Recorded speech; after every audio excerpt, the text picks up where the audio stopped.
Begin the Gemara today on Daf Hey Amid Beis, 2 lines from the bottom of the Yamid. Iboya Lahu. The Gemara before brought machlokes regarding a person that comes on the day of payment of a loan and he claims that he paid the loan before the time came, before this day. Teich Zmanei. So Reish Lakish says we don't believe him. Halavai sheyifra bezmanei. Halavai, a person would pay on time. There's a chazakah that he did not pay before the time. Abai and Rava, they'll say, no, it's possible a person came upon money and he wanted to pay before to get this loan off his head. And if he says he paid before, we believe him. That was a machlekes before. The Gemara's conclusion here was that we paskin like Reish Lakish that says, Ein adam pereya toich zmanei. There's a chazakah, a person would not pay his loan before the time. So we don't believe him with such a claim. Now, based on this, the Gemara has the following Iboya. Iboya luhu, the Shiloh was asked, Tavoy la'achazman. If the lender comes and demands payment for the loan after the due date of the loan, and the borrower says, "Praticha b'toich zmani." I paid you before the due date of the loan. Mahu, what's going to be the halacha in this case? Is he believed or not? Why is this case different? Because over here, he could have easily just answered, "I paid you on this man, paid you on the date of the payment of the loan." Instead, he said that he paid toich zmani. Now, to say that he paid toich zmani, he's not believed. But here there's a migu, meaning he could have said that he paid on the day of the loan, and then he would have been believed. Why should he lie? This is what the Gemara always calls a mal li l'shaker. So the fact that he's saying what he's saying is just because he's being honest. He's saying the truth as is. So mi amrina. So what's the shaila here? The shaila is: do we say that b'makim chazakeh? The Bach takes out the word amrina, and do we say that in the place where there's a chazakeh, mali l'shaker, that on one hand you have a chazakeh that the taina that he said was false. That he says, I paid b'toich zmanei, we know that that's not true because there's a chazakeh that a person does not pay b'toich zmanei. But on the other hand though, here, when he's saying this, he has a migu, he has mali l'shaker. Why should I be lying? I could have simply said that I paid on the date that I was supposed to, and I would have been believed. So the fact that I'm saying that I paid before, there's a raya that I'm saying the truth, that I'm a trustworthy person. I'm only saying that because I'm saying the truth. That's a migu. So the question is, does a migu work against in a place where there's a chazakeh? Chazakeh is ein adam perei toich zmanei. That a person, when he says that he paid before, a person would not pay before. But here, since he has a migu that shows that he's trustworthy, does that migu work even stronger to prove that he is saying the truth against the chazakah that we know that he did not pay before? Or perhaps we say, since there's a chazakah here that a person would not pay before, when we can't use this svara of mali l'shakeh that we have a proof that he's saying the truth. That proof of saying the truth does not work in a case where you have a clear chazakah that this person would not pay before. So therefore we stay with that chazakah that ein adam pereya toich zmanei. That's the shaila. Toshemas, the Gemara says, let's bring a raya from what it said in the Mishnah. Here, this is similar to what the Gemara explained on Daf Hey. Also, the Gemara tried to discuss the case of the Mishnah regarding this halacha. It's a funny chazaka. Why? It's totally in every person. I mean, some people do pay before. So, but Reish Lakish says, halavai sheyifra adam bezmanei. So the Gemara Yeah, concluded but that's true. Okay.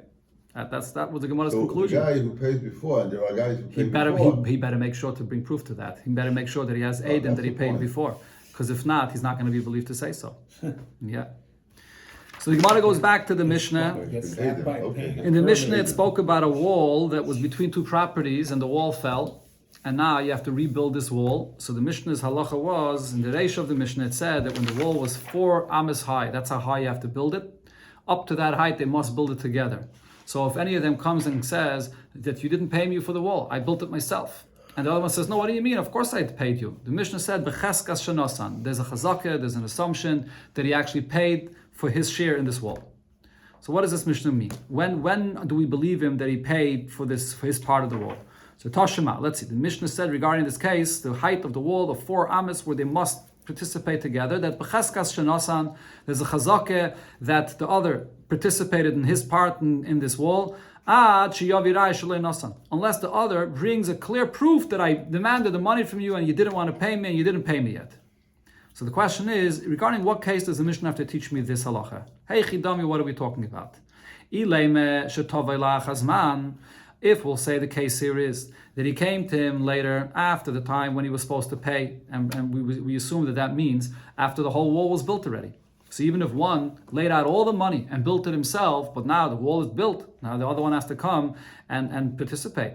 And the other comes and says, yeah, you built the wall, but praticha bizmani. But I paid you when the wall was done. So I paid you for my share in the wall. So pshita, this is obvious that he should be believed. Why should he not be believed to say that he paid in time? Just like by any loan, if a person comes and says, I paid you, the other person doesn't have any raya that he did not pay over here. I owed you the money for the wall and it was the time to pay and I paid you. Prove that I didn't pay you. It's obvious that he should be believed. Elalav, says the Gemara. Don't you think the chiddush of the Mishnah here is that the one that built the wall came after the time when he was supposed to pay? The wall was already built, and a week later he comes to him and says, give me your share for the wall. And he says, what do you mean? I paid you when the wall was done a week ago. And what does it say here? That he's believed. So what does that mean? Alma, what we see from here is, what the person comes and claims is, he says, I paid you b'toichs money. I actually paid you before the wall was done. I paid you before. And then that's the chiddush of our Mishnah that he's going to be believed. Says the Gemara, Alma, if so, I see from here, a Philip, a makim chazakeh, even though there's a chazakeh that he would not pay before the wall is done. Nevertheless, Amrinon, what we say is that he will be believed here to say that he paid before the wall is done because mali l'shaker. We say that why should he lie? He has a migu that he could have simply said that I paid you when the wall was done. The fact that he says now that he paid before, he's just saying the honest truth. That's what it shows. So over here, this migu works against the chazakah that says that a person would not pay before the wall is done. And says the Gemara, no, there's no raya from our Mishnah. Why? Because shani hacha, regarding building a wall, this is different. The chol shafa v'shafa zimnihu. Every time you lay a row of bricks, every time, constantly when you're building the different stages of building the wall, it's already the time to pay. The time to pay is really from the beginning. This is a wall that they both have an obligation to build together. It's not one person's obligation more than the other. So therefore, in this case, when you claim that you paid before the wall was done, the reason you're believed is because it's already the zman of the payment. It's not like a loan where there's a certain date when you have to pay the loan. There's a chiyah from the beginning. And this itself is talking what the Mishnah's chiddush is. That a person would not build a wall without having his partner participate with him. So he probably asked him for the money before the wall was done. So if he says he paid the money from before, that's why he's going to be believed. Tashema, the Gemara says, let's try to bring a raya from what it says in the Sefer of our Mishnah. Here, the Sefer of our Mishnah is also talking about this wall that partners have to build, but it's talking about the wall that now one of them wants to build it higher than 4 amas. You only have to build a wall 4 amas high. That's what blocks hezekriya, that you shouldn't see into others' property. What's if one of them wants to build a wall higher than 4 amas? I don't have to participate in that addition to the wall. But the Mishnah says, if you're going to build another wall across of his wall in that height of 4 amas, then it shows that you're going to be using now his wall. You want to put beams across, a roof across. So now you will have to participate with that wall that's higher than 4 amas.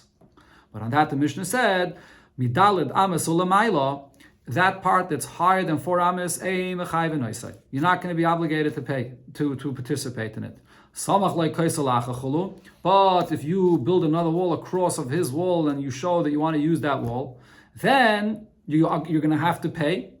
But you're not going to be believed that you paid. If you then come later and claim, I paid you already, even for this addition to the wall that's higher than 4 amas, you're not going to be trusted unless you bring a proof that you actually paid.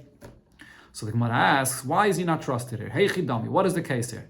If the case is that the one that built the wall and built that addition higher than 4 amas, he comes and asks you for your share after the time when you were supposed to pay, meaning after you already built another wall across of his wall and you were obligated to pay him. And this person comes and says to him, I paid you when the time came. After I built my wall across of your wall and I had an obligation to pay, I paid you then. Why should he not be believed? If a person says he paid in time, there's a reason to doubt that. Why should we not trust him? So Elalav, don't you think what this Mishnah is saying over here is, why is he not believed? Because the Amalei Praticha B'toichs money. What happened is, he comes and asks him the money after he's obligated to pay, later on. And he says, even before I built a wall in this height against your wall and I wasn't yet obligated to pay, I paid in advance. And what the Mishnah is saying is, we can't trust him that he paid in advance. The time of payment didn't come yet. There's a chazakah that he wouldn't pay. So Almiv, so what we see over here is b'makim chazakeh, in the place where there's a chazakeh that a person wouldn't pay before the time. Lo yamrinon mali l'shaker. We're not going to accept a migu that this person at this point could have easily said that I paid you in time. So it's a raya that the chazaka is stronger than the migu. And says the Gemara, no, over here the reason we don't believe him is for a different reason. Because shani hacha, this case is different. The Amar miyemer the mechayv li rabbanan. Here, even after he actually built a wall across of this wall with that height that's higher than 4 amas, so similarly the time of payment came already. It's like a loan when after the due date came, so why should we doubt that he paid? But in this case, actually, there is a good reason to doubt that he paid. Because over here, this is not a halacha that people know that you have to pay. People know when it comes to a wall that you build between you and your neighbor, that you have to pay and participate in the wall that's 4 amas high. Higher than that height, people don't think they have to pay. He thinks to himself, he built a wall higher than 4 amas, so after the fact, let me benefit from that and build another wall across of his wall and I'll be able to use it for myself. But he doesn't think that he has to participate with this. So here there's actually a chazaka, there's a reason to believe that he did not realize he would have to pay. And when he claims that he paid, we're not going to trust him. Let's bring a raya from this brayse. A person says to his friend, you owe me $100. He says to him, yeah, you're right, I owe you $100. Tomorrow, the next day, so pay me now. So now what does this person respond? If he comes and says now, oh, I paid you already, so then he'll be believed. Yesterday he admitted that he owes the money, and today he says, I paid you already. So then he's believed. What's if he says, you don't have anything in my hands? So then he's not going to be believed. Then he'll be chayiv to pay. Okay, so now this term that it says there, ein lucha biyadi, it's not exactly clear what exactly he's claiming when he says, you don't have it in my hands. So the Gemara says, my love, don't you think the pshat over here is as follows? Nesativ loch, when he comes the next day and he says, pay me, and he says, I paid you already, what he's saying is, Damale praticha bizmani. He's saying, I paid you in time. You asked me for the money yesterday, and he says that he paid him on time. But when he says ein lecha biyadi, then when he says ein lecha biyadi, he's saying something else. What he's saying is that I paid you before the time. That's what the term ein lecha biyadi means. Even before the due date to pay the loan came, I paid you already before that. V'ketani chayiv, and the Mishnah says, or the Brayse says, it'll be chayiv to pay. That's the way the Gemara understands this, the difference between a sati and ein lecha biyadi. Yeah, but yesterday he didn't say that. Yesterday he said that he borrowed the money. He didn't say that he did. He just said, yeah, it's true that I owe you the money. Yesterday he owed the money. So you're going to have to say, the way the Gemara is explaining it over here, you have to say that the due date was at a certain hour. Between yesterday and today, that's the pshat in the Gemara here, between yesterday and today, the due date was a certain hour in the evening, let's say. And now he could either be saying that when that time in the evening came, I paid you, or he could be saying to him, even before that hour came, I paid you already before that. And because he said he paid him before the time, he's not believed, even though now it's already after the time. And he could have said that he paid on time. He has a migu that he could have said he paid on time. But nevertheless, when you say you paid before the time, there's a chazakah that's not true, and you're not believed. Says the Gemara, that's b'chlal not the pshat on this brayse. Here it means something else.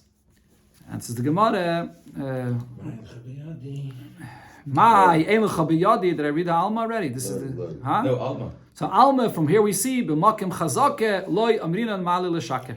In the case where there's a chazaka that a person would not pay before the time, the fact that he has a migu that he could have said he paid on time does not work. Says the Gemara, loy, that's not the pshat of the Brayse. My Eilucha biyadi, when he comes the next day and he says, you have nothing in my hands, what is he saying? It never happened. I never borrowed the money. So yesterday he says that he borrowed the money, and today he's coming and saying, Ein lecha biyadi. The master has said, a person that says that I never borrowed the money, it's like he's saying that I did not pay. So yesterday he admitted that he borrowed the money. Today he's saying that he didn't borrow the money. So first of all, he's contradicting what he said yesterday. Second of all, by saying that he didn't borrow the money today, he just admitted that he didn't pay yet. Because by saying that he didn't borrow, that means that he didn't pay. Person would not pay if he didn't borrow. So therefore he's going to be chayiv. So the difference over here is not whether he's claiming he paid in time or before the time. The difference is if the person yesterday said, I owe you the money, and the next day he comes and says, yeah, I owed you the money, but I paid you already. So then there's no reason why not to believe him. But if he comes the next day and says, I never borrowed the money, he just admitted yesterday that he borrowed. And now he says he didn't borrow, that means he didn't pay. So he's chayiv to pay. Taisus actually brings up that this last piece here, seems to be extra. It's not mamish negeya here. Okay, Taisus discusses that. Okay, let's continue. The Gemara goes back to what it says in the Mishnah. So here the Mishnah is talking about the case, as mentioned before, when you have one of the neighbors here that decides he wants this wall that they're building between their properties to be taller than 4 amas. He's building it in addition. And now the one that's his neighbor next to him does not have to participate with the height that he's adding to it. But if you saimach a kaisel, if he then across of it builds another wall that's also that height of the wall that your neighbor built, that shows you're going to be having hana from his wall. So now you're going to have to participate in that addition to the wall. So on this, Rav Huna said, samach lapalga. If you just built a wall across of that height of his wall, but only for half of the wall, not the whole length of the wall. Samach lakula. It's the same as if you built another wall across of it for the whole length of the wall. Because if you built half of the length of wall across of it, that means that eventually you're going to build a full wall across of that length. So you have to participate in the whole thing. But Rav Nachman says no. L'mayda samach samach, l'mayda loy samach loy samach. What you had another wall across of his, you have to pay for, and what you don't, you don't. We're not going to say that when you're going to build later more. Whatever it is now, that's what you have to participate. Says the Gemara, Humayda Rav Huna. Rav Huna would agree to what Rav Nachman says in a case where it's clear that he's not going to be adding more. And that's Bekarna V'Lufsa. When a person attaches, according to Rashi, Lufsa, Karna means one thing. When a person attaches a little piece of a wall to the corner of his house, and you can see that he only added a small piece as an addition to his house. And it's clear that he's not planning on adding more length to this wall across his neighbor's wall. So then you can't say he has to participate in the entire expenses of that height of the wall across of it, because we know he's not planning on adding more. It's just this addition to the house in a corner. On the other hand, Rav Nachman will agree, if this person only put half of the wall across of the other person's wall, but he already placed these very heavy beams on top of the wall, and you see that he's planning on building a second floor here, and he's going to be using this wall across of his neighbor's wall to use it to build a second floor, and then there's going to be a floor here, and then there's going to be on top a roof. We see over here that he's planning on using his neighbor's wall as a whole structure for himself. That's afriza, these heavy beams that you put down in order to lay a floor. Or kavat d'kshuri means we see that in this little piece of wall that he added here, didn't yet add a full length of a wall against the other person, but the piece that he did put, he created already places to where he's like these openings in the top of the wall where he's going to put in these beams to lean on his neighbor's wall. So we see that he's planning on actually using the neighbor's wall across of his wall. So then we could assume that he will do it the full length, and therefore Rav Nachman is made that over here he's going to have to pay right away for the full length. Rav Huna says, Beikavi loy hava chazake. If your neighbor that built this higher wall, again higher than 4 amas, and he built in the top of the wall, he built these kavi. Kavi are these little openings. What are they used for? These openings in the top of the wall are used to place in beams there, to go across, be able to place beams across another wall. So he made these openings already. Lo have a chazake. There won't be any chazake that your neighbor participated with your wall. Now, what the point here the Gemara is saying is, you may think that if you see that your neighbor made this wall and he made it higher than 4 amas, and he also made these openings for you to be able to put beams across for a wall that you're going to use to lean the beams on it.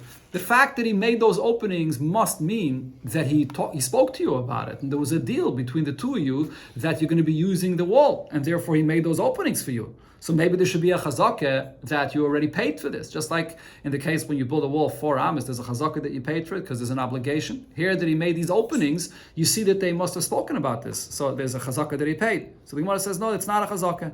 And even more, even if those openings that he made for your beams, he made a framing in them, like a wooden framing that it should be able to hold the beams well. So he invested a lot in this. It doesn't mean anything. It doesn't mean that you paid your share in that wall already. Why? Because the because the one that built the wall can say, Amina, what I said to myself is, when you will be appeased, when you will be convinced to participate with me, so I didn't want that after the wall is already built, now you're going to start drilling a hole in to make these openings in my wall to be able to place your beams there. After the wall is built, when you're going to do that, it's going to damage the foundation of my wall. So I figured I'll build the wall in such a way that eventually I know I'll appease you to be able to use the wall with me, and then you'll pay me for it.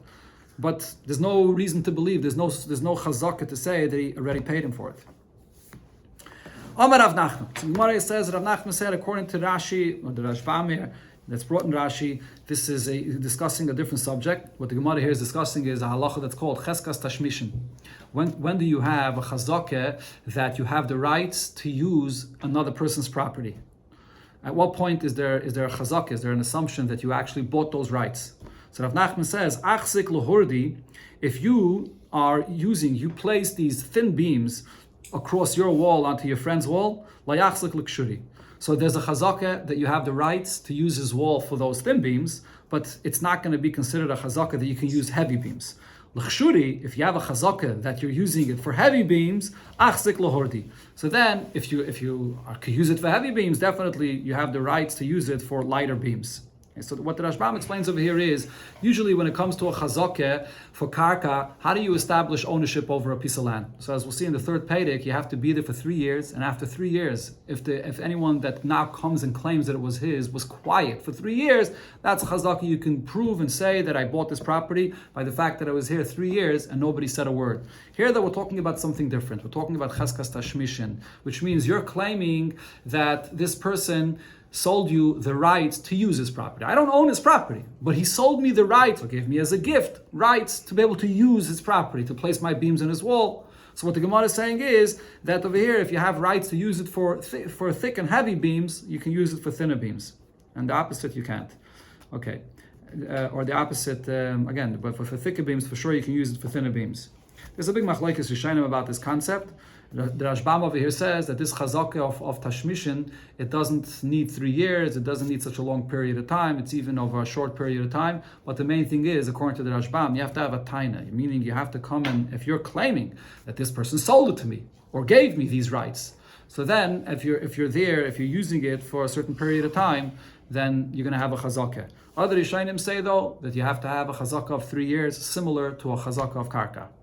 And there's a few opinions in Rishonim about this. There are yet other Rishonim that say that regarding this cheskas tashmishin, you don't have to have any taina b'chlal. You don't have to come and claim that he sold it to me or he gave it to me as a gift, that I can use it. There's a mechila here.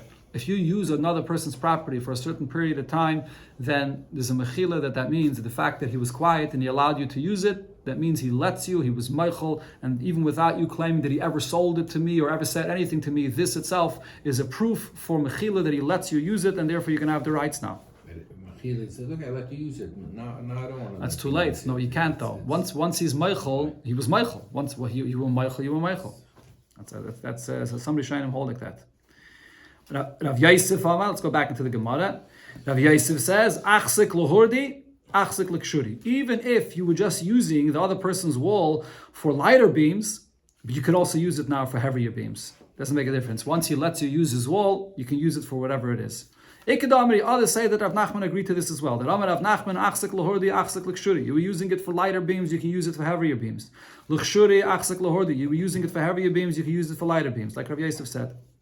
A similar halacha, Amar Rav Nachman said, achzik lenitvi, achzik l'shivchi. If you had a chazakeh that you have a roof and the rain drips down from your roof into another person's property, and you had a chazakeh that the rain drips from your roof, you don't have a proper gutter that's built by the edges of your roof, and the rain drips down from the entire length of your roof into his property. So if you have that chazakah for nitvi, for the dripping of the rain on the entire length of your roof, achzik l'shivchi. So then you definitely have a chazakah that if you create a gutter and now the water pours into one area, that you can allow your water to pour into his property in one area. Achzik l'shivchi. But if you only have a chazakah that your neighbor allows you to have a gutter where the water pours into one area, like achzik l'nitvi. You don't have a chazakah that you can now allow the water to drip on the entire length of your roof.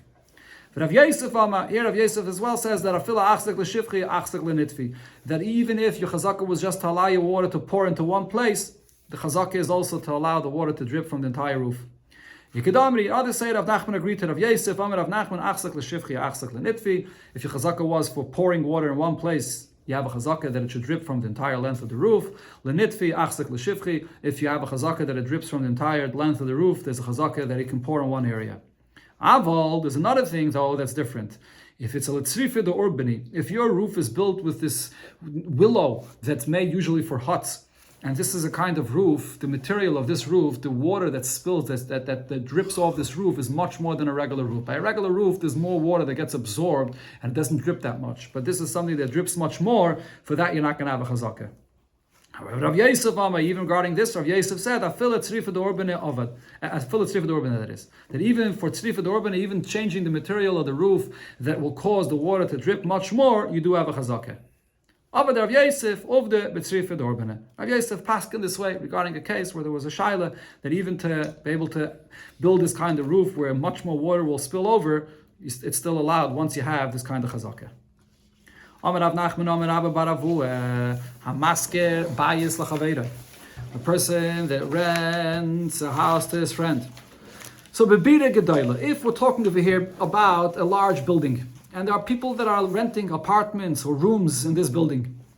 So now, mishtamish bizizel or b'kaisla, every person that has his apartment, his room, is allowed to use any protrusions or any ledges or any inserts that there are in the external wall of this building, adal dames, up to a place in that wall that's within 4 ames to where his apartment is or where his room is.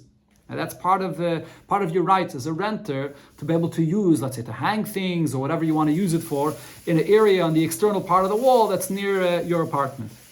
Now, regarding the thickness of the wall, let's say your apartment is on the 2nd floor, and now the wall itself has a certain thickness, and you can store things on top of that thickness of the wall. So the oivi of the kaisel b'makim shenago. If there's a minig, if there's specifically a minig that people allow you, you have the rights to use it, you can use it. If there's no minig, then you're not allowed. If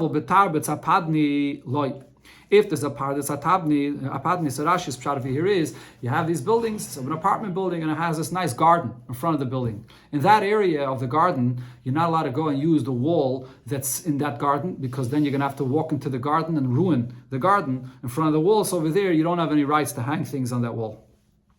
Rav Nachman that is Rav Nachman himself, he's said different than what what's over here. He's quoting the name of Rav Nachman said the name of Rabbi Baravua. So Rav Nachman himself said that even in this area where there's the garden in front of the building, a person is allowed to go and hang things there. The yard that's behind the houses, loy. That's something that's not rented to the people that are living in this apartment building.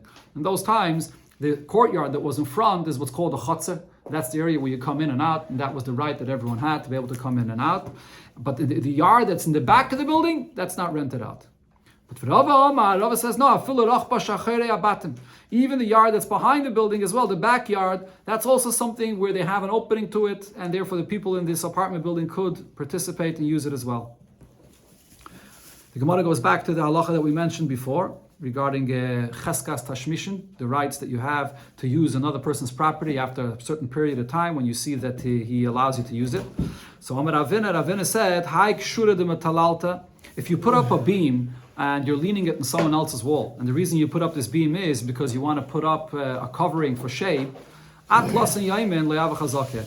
Up to 30 days, it's not considered to be a chazakah. The fact that your friend let you keep it there up to 30 days doesn't mean that he was meichel or that he sold it to you. It's not any proof that he allowed you. For a short period of time, it doesn't prove anything. But basat las yaimin, after 30 days, have a chazakah. It's considered a chazakah. You see this proof that he was meichel to you or that he sold it to you.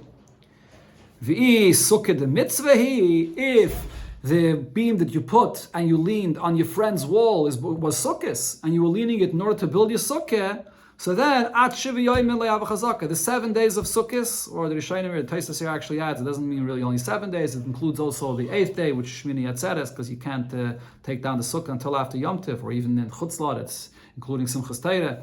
So for that time period of sukkahs, le'av chazakah, the fact that your friend let you lean your beam on his wall for your sukkah, there's no chazakah that he sold you these rights. Basa shivin yoymen have a chazakah. But then after sukkahs, and he still allows you to keep your beam there, now there's a chazakah that he must have sold this to you. Because the derech was that after sukkahs, you take down your sukkah. So even though usually it's up to 30 days that a person wouldn't mind, but over here, since the derech is that right after sukkahs, you remove your sukkah, and you did not remove it, and he didn't say a word about it, that shows that he probably sold it to you. If you lean your beam on another person's wall and you cement it in, so that itself, your friend, your neighbor is letting you cement the beam into his wall and he doesn't say anything about it, that's going to be a chazaka right away, a cheskas tashmishin, that you have the rights to use his wall to lean your beam on it. Amar Abaye said, now here, this halacha of Abaye and the continuation of the Gemara here goes back to the halachas of building a wall between two properties because of hezek riyah, so that one doesn't damage the other by the fact that there's no privacy here. So Abaye says, Shnei batim b'shnei tzidei reshus harabim. If you have two houses that are on two sides of the reshus harabim, so each one has their house or their courtyard on two sides of the reshus harabim, and then they have a rooftop as well. So over here, these two rooftops, that they're sort of exposed to each other. There's a street in between, but they can see each other. So who is going to be obligated to build a wall that they shouldn't be any hezek riyah here? Each one builds half of the wall. One builds the tzafin side, and the other builds on the darim side. One that's not each one on their side, not across the other. Umadif. And when you build your wall, you have to build it a little further in order that if you shouldn't be able to look into the other person's property from an angle. So the Gemara asks on this, why are we talking about two rooftops that are across each other where there's a Reshus Harabim between them? Shouldn't the halacha be the same in a Reshus Yachid as well? That you should be chayav to build here this wall. And the Rishonim actually say that in Reshus Yachid, it would be even more of a chiddush that you have to build a wall in between them, because if they're in the exact same Reshus Yachid, they could notice, they see each other exactly when he's going up to the roof, so you can see when to be careful that you should give him his privacy. So over here, it should have said the chiddush that even in Reshus Yachid, you have to build the wall between these two rooftops. So the Gemara says, no, Reshus Harabim, it's rechalei. When there's a Reshus Harabim between them, here there's actually a bigger chiddush to say that these two neighbors across each other have to build their part of the wall to block from not seeing each other, because there's a few svaras to this. Number one, ma'od deteme, I would think to say, namely, one could say to the other, saf saf habayas litstanuim ibnei Reshus Harabim. Even if I wasn't here, there are people that are walking here in the street that you have to protect yourself from if you want to have privacy. So it's not me that's taking away your privacy. How are you obligating me to build a half a walls on one side so that I shouldn't be damaging you? It's not me. It's nothing to do with me. Yeah, there's anyways a Reshus Harabim over here. Kamash Malon. So therefore, what it's saying over here is not the Amalei. His neighbor can say to him, Rabim b'yimam chazali b'leilo lechazali. The fact that there's a street here, that's only during the day when people walk by that they look up and they can see and they take away from my privacy. But by night, people will not see me. But at bein b'yimam bein b'leilo chazali, you are on a roof though. You're higher up and you're right across of me. Whether it's by daytime, whether it's nighttime, either way you can see into my rooftop. So for me, it's if I do actually get a damage specifically from you more than the people in the Reshus Harabim. That's why you're obligated to build a wall. Inami, another svara he could say to him, Rabim, the people of the street that take away my privacy, Kiko amina chazali. When I'm standing, they can notice me. Ki yasivne, when I'm just sitting there on my porch on a chair, le chazali, they don't notice me. However, you're on a roof right across from me. Chazasli benki kamina benki yasivna. You see me whether I'm standing, whether I'm sitting, so you're the one that takes away my entire privacy. Or a third svara the Gemara says, Rabim, the people of the street, kima'ainu chazili. They're traveling along their way. If they stop to look and pay attention, they'll notice me. Kiloi ma'ainu lechazili. But if they don't stop to look, they're not going to notice me. So it's not such a big hezek riyah. Mimela nami chazasli. You though, you're sitting right across from me. It's automatic that you see what I'm doing, and therefore you're the one that's really causing me the main problem of taking away my privacy. So therefore you have to build a wall. Now the Gemara explains this brayso better. Oh mamar, what did the master say here? One second, was this a brayso or was this a statement? This was Abaye actually. Abaye said this. Abaye said, Ze oise makel chatzi gagoy, v'ze oise makel chatzi gagoy. Each one builds half of a wall on his side, so there's no reason for both of them to build a full wall. Ze shaloi keneged ze omad, if each one on their side with a little bit extra, so they shouldn't be able to see from an angle. Says the Gemara Pshita, it's obvious that each one builds their part. Why should I think any different? Why should I say that each one should build a whole wall? Of course not. And says the Gemara, the case here is as follows. Lo yitzrich, the chiddush over here is as follows. The kodem chad minayu va'ovad. One of them, without consulting his friend, already built a half a wall on one side of this roof. So now he comes to his neighbor and says, look, I built already a half a wall on my side, and now you build another half of a wall on the other side to prevent the additional hezekiyah that there is here. So now the Tame, name Yidach, so I would think that the other can come and tell him, Shkoil ozinke v'avde at kula. You take all the expenses and you build the entire thing. Meaning I'll participate. I'll pay you for the expenses of the whole wall, half of my share of the expenses. But since you started building already, so build the rest of the wall. Right? If we would be talking about this in advance, so then I would build half of the wall on my side and you would build half of the wall here. But since you started already building on your side of the wall, I don't want to hire someone. The Svara that the Rashbam over here says in the Rashi, I'm going to hire a worker for a small part of the wall. You already have workers that are building your wall and built one half. Let them finish and do the whole job on your side of the wall, and I'll pay you the expenses. So Kamash Malon, that was the Chiddush of Abaye, the Amalei, that his friend tells him, listen, at my time of this, why didn't you want to build a wall until now? And I had to start building, Mishum de Misra Shisach, because you build a wall on top of the house, it weighs down on the foundation and it can cause damage. So now for me to build a full wall, it's going to be too heavy and I don't want it to ruin my foundation. So you can't just participate on my wall. You have to build half of the wall on your roof. When you have a rooftop that's near a person's courtyard, so the one that's on the rooftop sees down to the courtyard, so he's damaging him, he's taking away his privacy, but the one that's on the bottom in the courtyard can't see up into the roof of his friend. So the one that's on the rooftop, he has to build a wall 4 amas high in order to prevent the Hezekiah of looking down and seeing what's going on in the courtyard. Aval ben gag legag loy. If you have 2 rooftops that are side by side and each one uses it, you don't have to build a wall over there. This was brought already before in Daf Beis and Daf Gimel, where the Gemara there said, since a rooftop is not something that's used very often, like a courtyard, so over here, you don't have to put up a wall to prevent Hezekiah. But Rav Nachman himself said, different than what Shmuel said, if you have 2 rooftops side by side, you don't have to put up a wall between them for privacy, to prevent at the height of 4 amas for privacy. However, you still have to put up a wall in the height of 10 tvachim between them. So the Gemara explains this. What was Rav Nachman's halacha? What's the need of a wall for 10 tvachim? Lemai, for what purpose? Ila has a kriya, if the reason is to prevent seeing the other person's property. For that you need the height of 4 amas, which is about 6 feet. 10 tvachim is very low. You're not you can see straight across. If the point is to make a marker between the 2 roofs, to see where each one's property ends, so that the other person should be caught as a ganav. If he passes through that place, so then it would be just enough to put some pegs or some reeds, some kind of a marker to see where the roofs end. And if the point there is that you shouldn't have one person's goats or sheep run across to the other person's roof, so all you have to put is, you have to put up maybe some poles that are close enough to each other and high enough that the goats shouldn't be able to jump over. But you don't need a wall of 10 tvachim. And says the Gemara, according to Rav Nachman, la'olam lenitvas olav kaganev. The point of this wall of 10 tvachim between the 2 rooftops is to make it clear where the border of the 2 properties is, that he should be caught as a ganav if he passes through that. And the reason you need this wall is because b'misipis, if all you're putting in is some pegs or reeds, matzi mishtametle. So this person could excuse himself when he's found on his neighbor's wall, and according to the Gersa that it says here in the Gemara, it says, Oma mamtsuri kamamtsarna. He says, I was just measuring the rooftop, I was just trying to see the height. I'm not stealing, I'm not going into your property, I was busy doing something. Or Rashi, doesn't look like Rashi's guide is these words. Rashi says that if he's found on the other person's property, on his rooftop, he says, I had an item that fell over here, I was just picking something up for myself. He can just walk straight across. But mechitzas asara, that's why you put up a wall of 10 tvachim, because if it's 10 tvachim, loy matzi mishtametle. He's not going to just easily be able to walk across and then excuse his going there.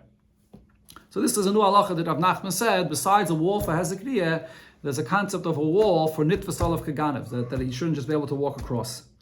So the Gemara asks from this, Meisvei, the Brisa says,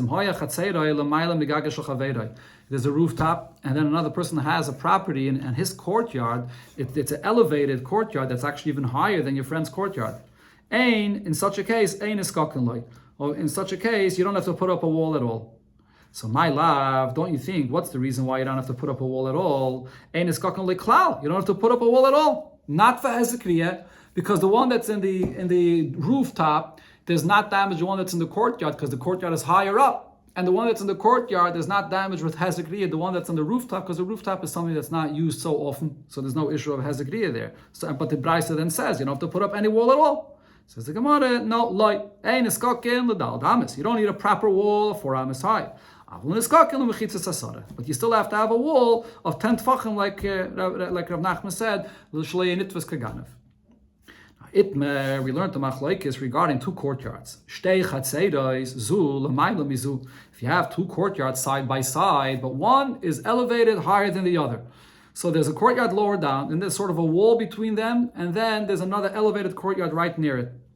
So now here, though, the situation is that these 2 courtyards, there is hezekriya between them. The one that's on the top courtyard could see down below, and the one below could see up on the top. And they both together have to build a wall between them. So Rav Huna says, Tachten Baine Mekeneg Doiva Oile, the one that lives in the bottom courtyard, so that part of the wall that he has to build, that's by his courtyard, before it reaches to the height of where the top courtyard is, that part of the wall he has to build himself. And the Elyoin Baine Mekeneg Doiva Oile. And then the top part of the wall that will be already to the level of where the top courtyard is, there the Elyon has to build, and actually that means that the Elyon has to build it together with the Tachten. The halacha that they participate and build together, that's only on the level of where the top courtyard begins. But the level of the wall of the between the bottom courtyard and the top courtyard, that part, the bottom courtyard has to build it by himself.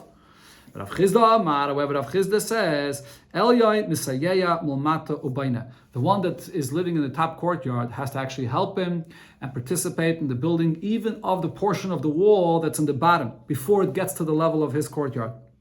And the Gemara brings a brisa that says this way: Tanya Kvasei Rav Chizda, Shtei Chatzei Zula Maila Mizu, 2 courtyards that are near each other, and one is higher than the other. Lo Yomer Elyoy, and the one that's living in the top courtyard shouldn't come and say, Hareini Bayne Mikenegdi Va'oila. I'm going to build only in my part and go up where it's in my level of my courtyard. And the one that's in your courtyard below that doesn't reach yet to me, that I'm not helping you. No, Elam is Sayeya Mulmata Ubayna. He has to help him already from the bottom part to be able to build, to go up, to come to his courtyard.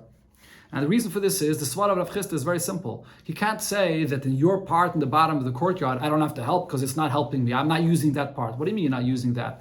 The part of the wall that you want to build in your courtyard is sitting on the foundation, on the part of the wall that's in the bottom. If you're not going to have that part of the wall in the bottom, so you can't have the higher part of the courtyard. So the Rishonim explain, that's Rav Chizda's svara. And Rav Huna's svara, though, is that the halacha of partners that participate in building a wall, it will only apply when both of them can have use of the entire wall. You can use the wall for other things as well, not just for the fact that it's a separation between them, but you can also use the wall to hang things on it or whatever other things you can use. So over here it comes out, the one that's in the Elya, in the top courtyard, can't use that portion of the wall that's in the bottom. If I can't use it, even though my part of the wall is sitting in your part of the wall, I don't have to participate with that. Now the Brisa finishes off, and this is what we had before already. In a case where your courtyard is actually elevated higher than your friend's rooftop, then you don't have to build a wall at all. And as I want to explain before, that means you don't have to build a wall of 4 ames, but you still have to build a wall of 10 tfachim, like Rav Nachman said before.